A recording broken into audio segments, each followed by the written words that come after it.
بسم اللہ الرحمن الرحیم۔ السلام علیکم۔ یہ کتاب آپ کے لیے کاشان بصیرت کی یوٹیوب چینل کی جانب سے ریکارڈ کی جا رہی ہے۔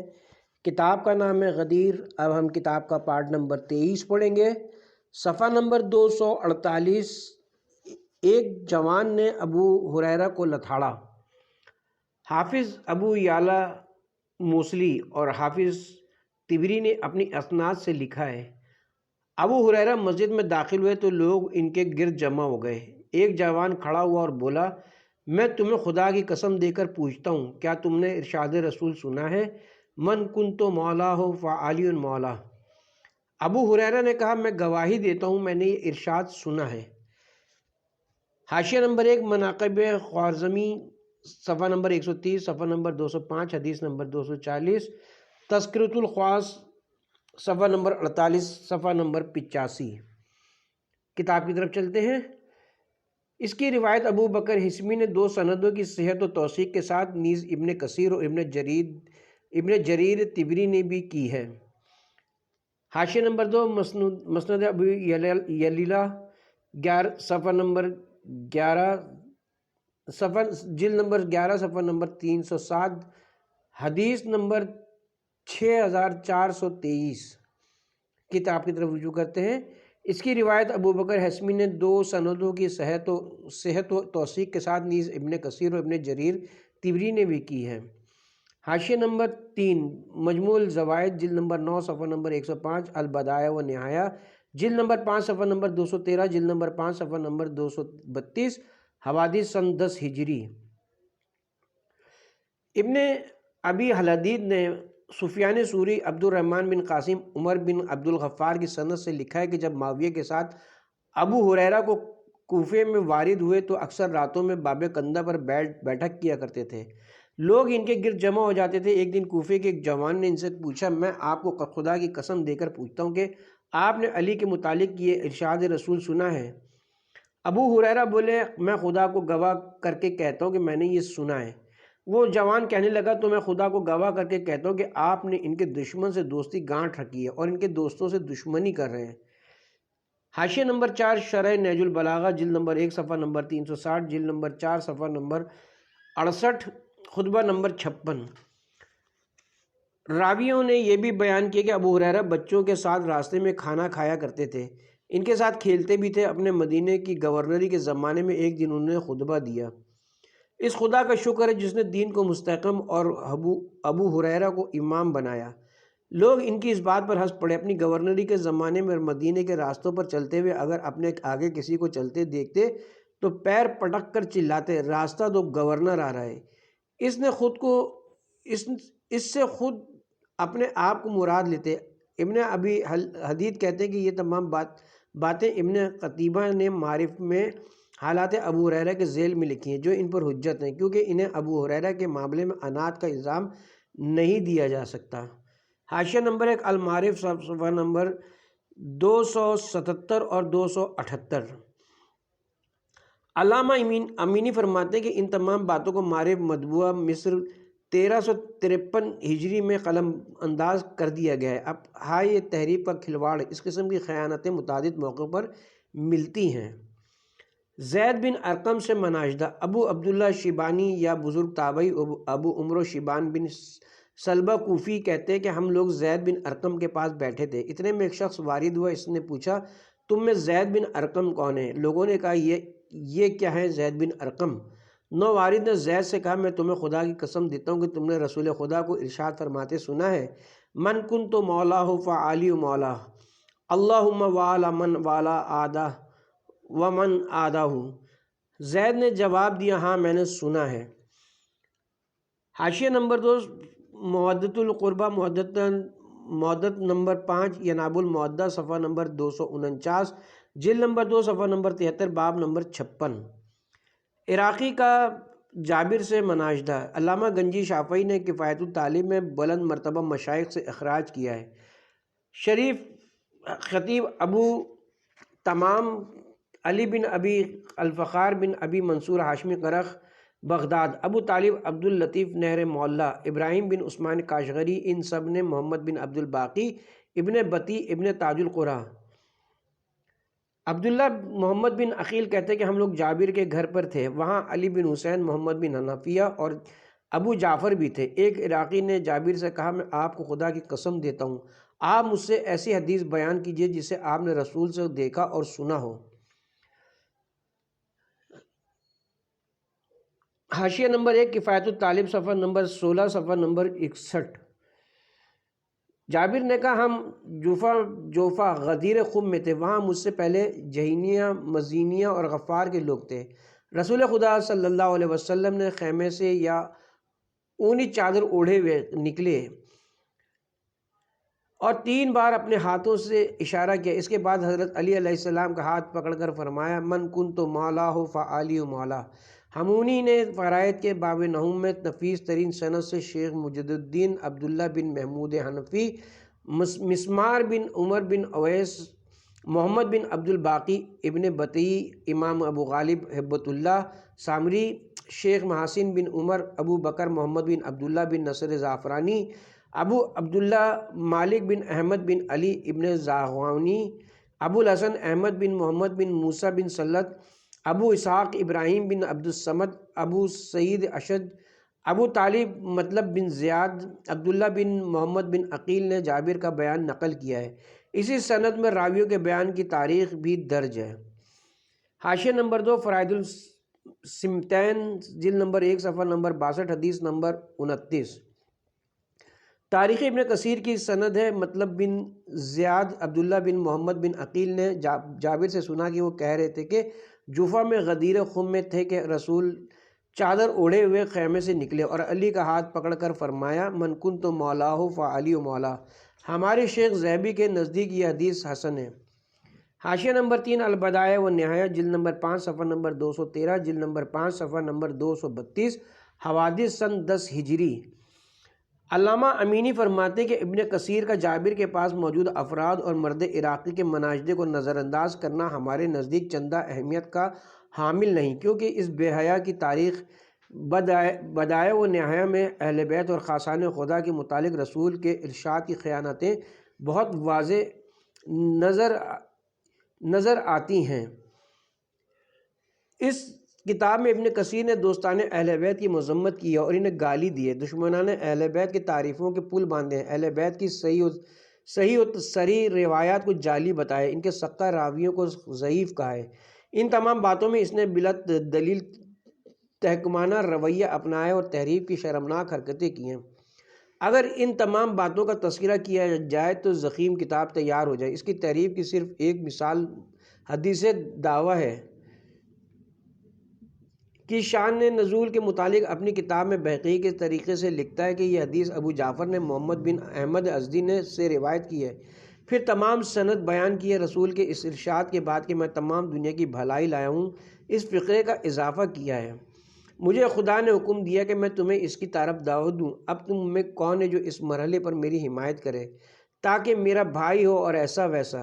پھر علی کا بیان نقل کیا کہ تمام لوگ خوف کی وجہ سے پیچھے رہ گئے، صرف میں نے جواب دیا، حالانکہ ان سب میں کمسن، چرک آلود آنکھ والا، بڑے پیٹ والا، کمزور پنڈلیوں والا تھا۔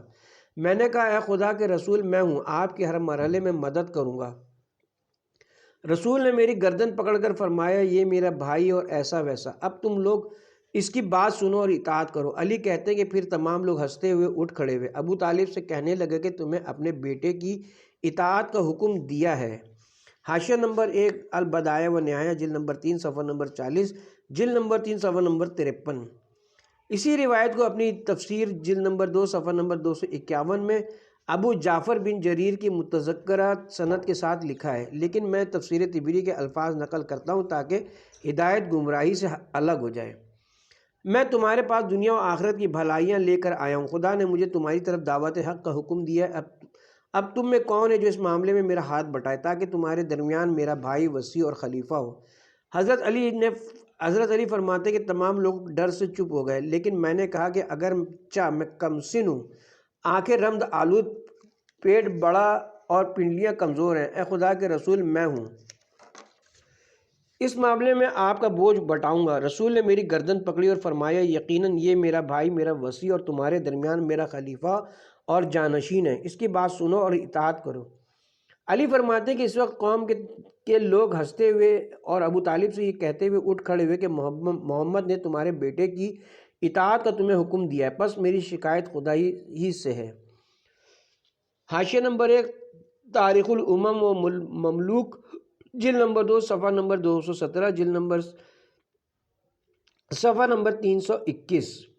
کتاب کی طرف رجوع کرتے ہیں۔ ابن کثیر نے طبری کے الفاظ کی تحریف کی ہے، کیا اسے مناسب نہ تھا کہ اصل الفاظ نقل کرتا ہے یا پھر دوسرے ائمہ حدیث و تاریخ کے الفاظ نقل کرتا، لیکن وہ تو اپنے کینہ و عناد میں تحریف پر مصر تھا، حالانکہ خدا اس کے عناد سے واقف ہے۔ حاشیہ نمبر 2 جامع البیان، جلد نمبر 19 صفحہ نمبر 74، جلد نمبر 11 صفحہ نمبر 122۔ قیس بن سعد کا احتجاج۔ بعد شہادت امام حسن، معاویہ اپنے زمانے حکومت میں حج کے بعد مدینہ پہنچے۔ مدینہ والوں نے ان کا استقبال کیا۔ اس موقع پر ان کے اور قیس بن سعد کے درمیان جو مکالمہ ہوا، اس کی تفصیل قیس کے حالات میں آئے گی۔ قیس نے معاویہ سے کہا، میری جان کی قسم، انصار قریش اور عرب و عجم کا کوئی بھی شخص علی اور ان کی اولاد کے مقابلے میں حقدار نہیں، اس سلسلے میں نص وارد ہے۔ معاویہ بھڑک اٹھے، بولے، سعد کے بیٹے، یہ بات تم نے کہاں سے پائی؟ کس سے روایت کی؟ کس سے سنی؟ شاید تم نے اپنے باپ سے حاصل کی ہے۔ سعد نے متانت سے جواب دیا، میں نے جس سے سنا ہے وہ میرے باپ سے کہیں زیادہ افضل ہے۔ معاویہ نے پوچھا، کون؟ جواب ملا، علی ابن ابی طالب، جو اس امت کے عالم و صدیق ہیں، جن کے متعلق خدا نے آیت نازل کی ہے، کہہ دو کہ میرے اور تمہارے درمیان خدا کی گواہی کافی ہے، اور وہ جسے کتاب خدا کا مکمل اور بھرپور علم ہے۔ اسی طرح علی کی شان میں نازل آیتوں کو سنایا۔ معاویہ نے کہا، اس امت کے صدیق تو ابو بکر اور فاروق عمر ہیں، اور جس کے پاس مکمل کتاب خدا کا علم ہے وہ عبداللہ بن سلام ہے۔ قیس بولے، ان ناموں سے زیادہ حقدار وہ ہے جس کے لیے آیت اتری ہے، بھلا وہ شخص جو اپنے رب کی طرف سے صاف صاف شہادت رکھتا ہے اور ایک گواہ، اور رسول خدا نے غدیر خم میں نصب کرتے ہوئے فرمایا، جس کا میں مولا ہوں، اس کے نفس سے زیادہ اس پر با اختیار ہوں، اس کے یہ علی مولا ہیں، مالک و مختار ہیں۔ اور غزوہ تبوک میں فرمایا، تمہیں مجھ سے وہی نسبت ہے جو ہارون کو موسیٰ سے تھی، لیکن میرے بعد کوئی نبی نہیں۔ حاشیہ نمبر 1 کتاب سلیم بن قیس، جلد نمبر 2 صفحہ نمبر 777، حدیث نمبر 26۔ کتاب کی طرف رجوع کرتے ہیں۔ دارمیہ ہجونیہ کا احتجاج۔ زمخشری ربیع الابرار میں لکھتے ہیں، حاشیہ نمبر 2 ربیع الابرار، جلد نمبر 2 صفحہ نمبر 599۔ معاویہ حج کے لیے گئے، وہاں انہوں نے دارمیہ نامی شیعہ علی خاتون کو بلوایا۔ وہ بہت سیاہ فام تھی۔ ان سے پوچھا، حام کی بیٹی کیا حال ہے؟ انہوں نے کہا، اچھا ہی ہے، لیکن میں حامی نسل سے نہیں ہوں۔ معاویہ نے کہا، سچ کہتی ہو؟ کیا تم جانتی ہو میں نے تمہیں کیوں بلوایا ہے؟ جواب ملا، اے سبحان اللہ، میں غیب تھوڑی ہی جانتی ہوں۔ معاویہ بولے، یہ پوچھنے کے لیے بلایا کہ تم علی سے محبت اور مجھ سے نفرت کیوں رکھتی ہو؟ علی سے تعلق اور مجھ سے کینہ کیوں ہے؟ کہنے لگی، مجھے معافی رکھو۔ معاویہ غرائے، ہرگز نہیں۔ دارمیہ نے کہنا شروع کیا، نہیں مانتے تو سنو۔ علی سے محبت اس لیے کہ وہ رعایا کے ساتھ انصاف کرتے تھے، ان کی تقسیم مساوی تھی۔ تم سے نفرت اس لیے کہ تم ان سے برسر پیکار ہو۔ جو خلافت کا تم سے زیادہ حقدار تھا تم ادھر لپکے، جس کے تم مستحق نہ تھے۔ مجھے علی سے اس لیے محبت ہے کہ رسول خدا نے غدیر خم میں ان کی ولایت کا عہد لیا تھا، وہ وہاں تم بھی موجود تھے۔ وہ مسکینوں سے محبت اور دینداروں کا احترام کرتے تھے۔ تم سے نفرت اس لیے کہ تم نے خون بہایا، پھوٹ ڈالی اور عدل و انصاف میں ستم روا رکھا۔ تمہارے فیصلے خواہشات کے ماتحت ہوتے ہیں۔ حاشیہ نمبر 1 تھوڑے سے اختلاف الفاظ کے ساتھ یہ احتجاج درج ذیل کتابوں میں موجود ہے۔ بلاغات النساء صفحہ نمبر 72، صفحہ نمبر 105، العقد الفرید جلد نمبر 1 صفحہ نمبر 62، جلد نمبر 1 صفحہ نمبر 222، صبح العشاء جلد نمبر 1 صفحہ نمبر 259، جلد نمبر 1 صفحہ نمبر 302، صفحہ نمبر 306۔ کتاب کی طرف رجوع کرتے ہیں۔ عمر و عودی کا احتجاج۔ مفتی و قاضی کوفہ شریک بن عبداللہ نقی نے ابو اسحاق سبعی سے روایت کی کہ عمر بن میمون اودمی کے سامنے امیر المومنین حضرت علی علیہ السلام کا تذکرہ ہوا۔ انہوں نے کہا، یہ لوگ علی کو برا بھلا کہتے ہیں۔ یہ سب جہنم کے ایندھن ہیں۔ میں نے حذیفہ بن یمان اور کعب بن اجرہ جیسے اصحاب رسول سے سنا ہے کہ جو کچھ علی کو عطا ہوا کسی کو بھی نہ مل سکا۔ وہ اولین و آخرین کی سردار خواتین فاطمہ کے شوہر تھے۔ اولین و آخرین میں سے کس نے یہ فضیلت پائی یا سنی جو سرداران جوان جنت کے باپ تھے؟ ایسا باپ اولین و آخرین میں کون ہے؟ رسول خدا ان کے سسر تھے اور وہ رسول کے اہل و ازواج کے وصی تھے۔ ان کے سوا سب کے دروازے مسجد کی طرف سے بند ہو گئے۔ وہ فاتح خیبر و پرچم بردار تھے۔ ان کی دکھتی آنکھوں میں رسول نے لعاب دہن لگایا کہ کبھی انہیں سردی اور گرمی کا احساس نہیں ہوا۔ وہ صاحب یوم غدیر تھے۔ رسول نے ان کا نام لے کر کرامت پر ولایت فرض کی۔ رسول صلی اللہ علیہ وسلم نے ان کا نام لے کر امت پر ولایت فرض کی اور ان کا مرتبہ بتایا۔ من کنت مولاہ فعلی مولاہ۔ عمر بن عبد العزیز کا احتجاج۔ حافظ ابو نعیم نے حلیۃ الاولیاء جلد نمبر 5 صفحہ نمبر 364 میں سند کے ساتھ عمر بن مورق کا بیان نقل کیا کہ میں شام میں تھا۔ عمر بن عبد العزیز لوگوں کو داد و دیش فرما رہے تھے۔ میں سامنے گیا تو پوچھا تم کون ہو؟ میں نے کہا قریش۔ پوچھا قریش کی کون سی شاخ؟ میں نے کہا بنی ہاشم۔ تھوڑی دیر خاموش رہے، پھر پوچھا بنی ہاشم کون سی شاخ سے؟ میں نے جواب دیا علی کا غلام ہوں، ان کا دوست دار ہوں۔ پوچھا کون علی؟ کہا علی بن ابی طالب۔ پھر تھوڑی دیر چپ رہنے کے بعد اپنے سینے پر ہاتھ رکھ کر کہا خدا کی قسم میں بھی علی بن ابی طالب علیہ السلام کا غلام ہوں۔ پھر کہا مجھ سے بہت سے لوگوں نے حدیث بیان کی ہے، انہوں نے ارشاد رسول سنا ہے من کنت مولاہ فعلی مولاہ۔ پھر غلام کو آواز دی اے مزاحم، ایسے لوگوں کو تم کتنا دے سکتے ہو؟ وہ بولے 100 یا 200 درہم۔ حکم دیا انہیں 50 دینار دے دو۔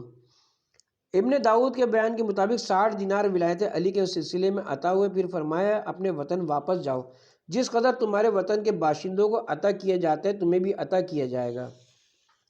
حاشیہ نمبر 1 حلیۃ الاولیاء جلد نمبر 5 صفحہ نمبر 364 کتاب کی طرف رجوع کرتے ہیں۔ اس کی روایت ابو الفرج نے اغانی میں، ابن عساکر نے تاریخ میں، ہمونی نے فرائد السمتین میں، حافظ جمال الدین زرندی نے نظم الدار السمتین میں، سہمودی نے جواہر العقدین میں یزید بن عمرو بن مرزوق سے روایت کی ہے۔ انہیں نام کا اشتباہ ہے۔ حاشیہ نمبر 1 الاغالی جلد نمبر 8 صفحہ نمبر 156، جلد نمبر 9 صفحہ نمبر 301، تاریخ مدینہ دمشق جلد نمبر 5 صفحہ نمبر 320، جلد نمبر 6 صفحہ نمبر 251، فرائد السمتین جلد نمبر 1 صفحہ نمبر 66، حدیث نمبر 32 باب نمبر 10، نظم الدر السمتین صفحہ نمبر 112، جواہر العقدین صفحہ نمبر 303۔ کتاب کی طرف چلتے ہیں۔ خلیفہ مامون کا احتجاج دانشوروں سے۔ ابو عمرو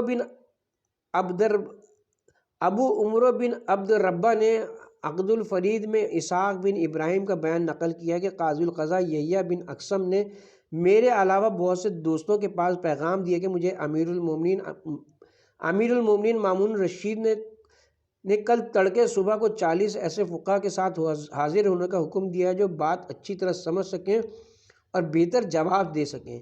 میں نے اکثر کے نام لکھ کر بھیجے، یہاں تک کہ تعداد پوری ہو گئی۔ صبح شاہی فرستادہ سب کی حاضری کا حکم لے کر پہنچ گیا۔ جب ہم لوگ وہاں پہنچ گئے تو یحییٰ کپڑا پہن کر بیٹھا ہوا ہم لوگوں کا انتظار کر رہا تھا۔ ہمیں ساتھ لیے مامون کی خدمت میں پہنچ گئے۔ وہاں ایک غلام متعین تھا، ہمیں دیکھ کر قاضی القضاء سے بولا امیر المومنین آپ حضرات کا انتظار کر رہے ہیں۔ اندر پہنچے تو ہمیں نماز پڑھنے کا حکم ہوا۔ ابھی نماز سے فارغ بھی نہ ہوئے تھے کہ اذن بازیابی ملا۔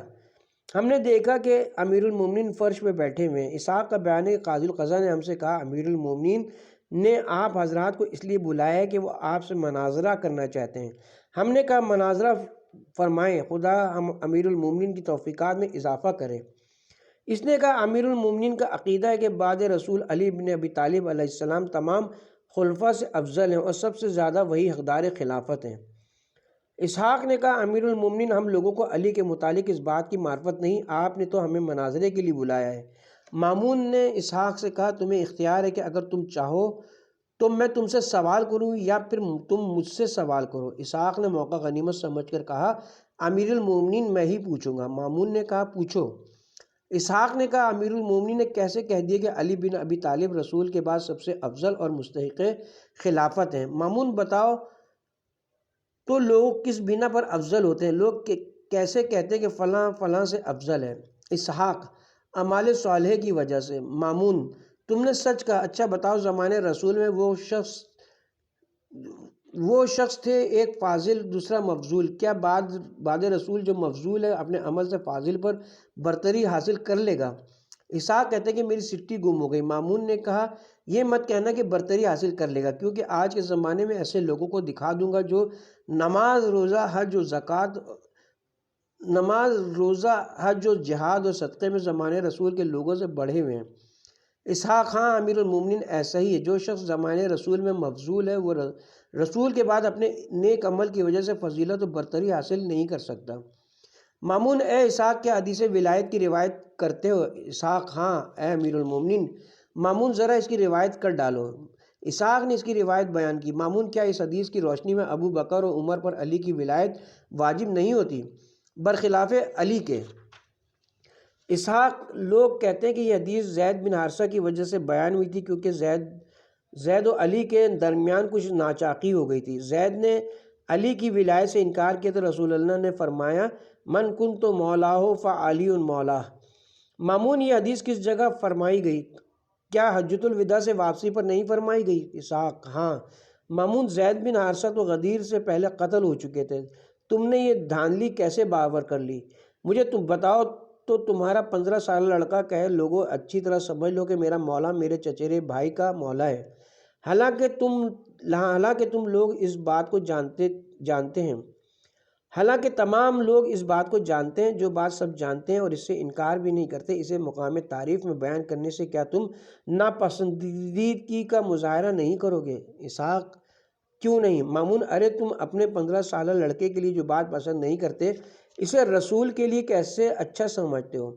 تم لوگوں پر افسوس ہے، خدا نے قرآن میں یہود و نصارہ کی مذمت کرتے ہوئے فرمایا کہ انہوں نے احبار و رہبان کو خدا کے سوا اپنا پروردگار سمجھ لیا ہے، حالانکہ یہود و نصارہ احبار و رہبان کی نماز روزہ نہیں بجا لاتے تھے، عبادت نہیں کرتے تھے، صرف اطاعت کرتے تھے۔